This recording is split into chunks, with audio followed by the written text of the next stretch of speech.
తర్వాత సియోనులో యెరూషలేములోనే యొక్క జనము కాపురముండును. చాలు. సియోనులో యెరూషలేములో ఒక జనము కాపురముండును. నేను ఒక మాట చెప్పదలచిన రాత్రి, ఇదొక యాత్ర. మనము యాత్రికులం అనే మాట బైబిల్ స్పష్టంగా సెలవిచ్చింది. నా ప్రియ సహోదరుడా సహోదరి, ఈ యాత్ర ఎప్పుడైనా ముగించవచ్చు, గ్యారంటీ ఏమీ లేదు.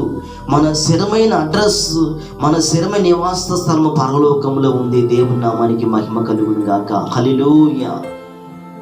ఈ యాత్రికులంగా ఉన్న మనము ఒకరోజు ఈ యాత్రని విడిచిపెట్టి వెళ్ళిపోవాల్సిందే కదా. సియోను యెరూషలేము అనగా పరలోక పట్టణము. అక్కడ ప్రతి ఒక్కరూ దేవునితో నివాస స్థలము చేయలేని మాట సత్యం. అంటే ఈ బ్రతుకున్న దినములు దేని మీదకి ఆశ లేకుండా, ఈ బ్రతుకున్న దినములు ఈ ఆశలు కోరుకోకుండా, ఈ బ్రతుకున్న దినములు దేన్ని ఆశించకుండా బతికి విశ్వాస యాత్ర పరలోక రాజ్యం కొరకు బ్రతికే వారిగా ఉండగలగాలంట.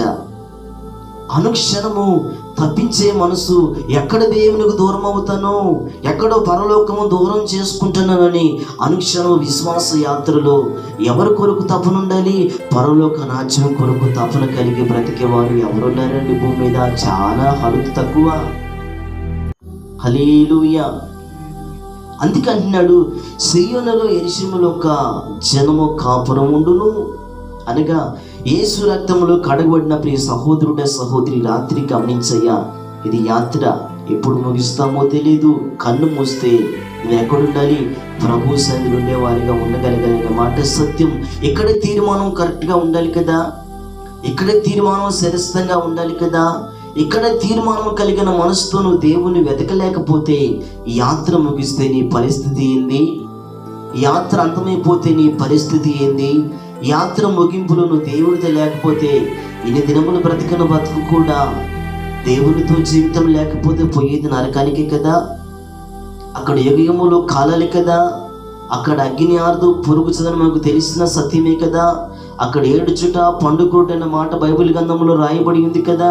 మరి అది మిస్ అయిపోతే అక్కడ ఏడుచుట పండ్లు కొరుకుట, అగ్ని ఆరదు, పురుగు చవదని బైబిల్ లేఖనం సెలవిస్తున్నప్పుడు ఈ యాత్ర మనం చాలా భయం దేవుని కొరకు బ్రతకాలి కదా. అందుకే చూతాను, గుండె గుడిలో దేవుని భయము నింపుకొని ఉంటే మానవుడు ఏ పాపం చేయడు.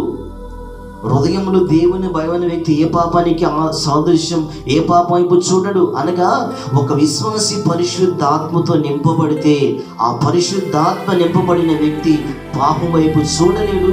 ఒకవేళ ఆ వ్యక్తి లోకంలో పడిపోతున్నా నీలో ఉన్న పరిశుద్ధాత్మ అనుభూతి ఆ వ్యక్తిని పాపము చేయనీయదు. హల్లెలూయా. ఆ వ్యక్తి దేవుని సన్నిధి కొరకు, దేవుని ప్రసన్నత కొరకు, ఆయన రాకడు ఆయన రాకడు ఎత్తబడటానికి, ఆయన సన్నిధి నిలవటానికి అనుక్షణము కూడా తప్పిస్తూ ఉంటాడు. దేవుని నామానికి మహిమ కలుగును గాక. హల్లెలూయా.